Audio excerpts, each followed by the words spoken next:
In Venezuela, they have overwhelmingly what they have is known as heavy crude. That's a property of its density. That means it is heavier, it is less viscous, it flows less easily.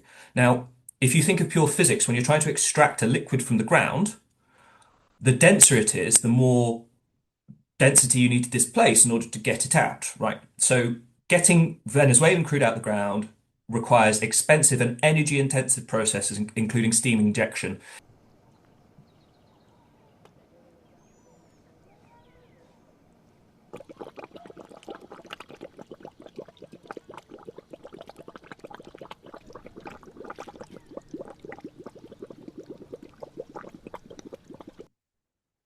If you were to approach me with a list of the world's most poorly maintained oil systems, Venezuela would be in the top three.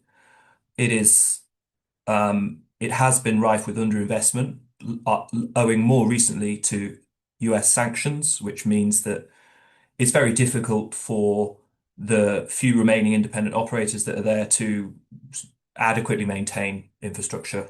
Uh, the pipes are old and rusting, the storage facilities are dilapidated.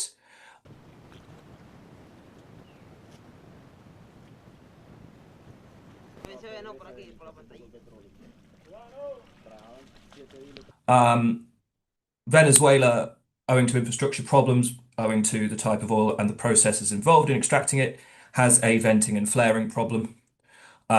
This means that per barrel of oil, the carbon intensity in Venezuelan crude is significantly higher than virtually everywhere in the world.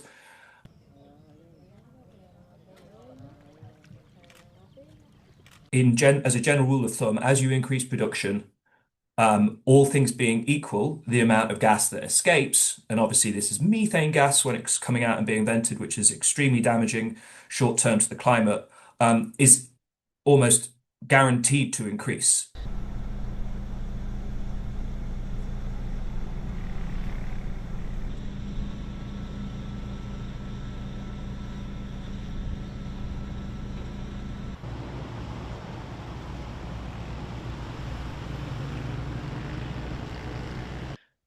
So the costs are very clearly going to be borne by the people of Venezuela and especially people living in these communities where oil is being extracted. You've got the Maracaibo, which is the western part of Venezuela, and then the Orinoco, the east, as well as some of the northeastern fields that are in a fairly a very richly biodiverse ecosystem that will also be some of the losers of this if production ramps up.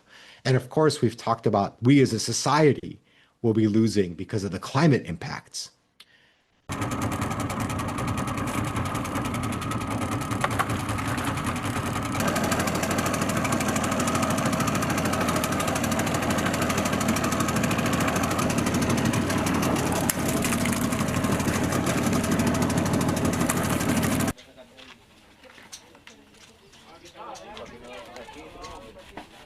And if we think about, 1 million barrels per day of production increase, um, then what we're looking at is something like, 360 million metric tons of additional emissions annually from production.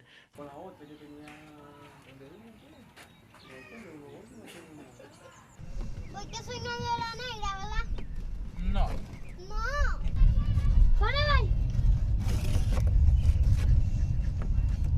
You're investing in unlocking future production. And a lot of this conversation is not about taps that can be turned on tomorrow, right? This is, again, going to take several years.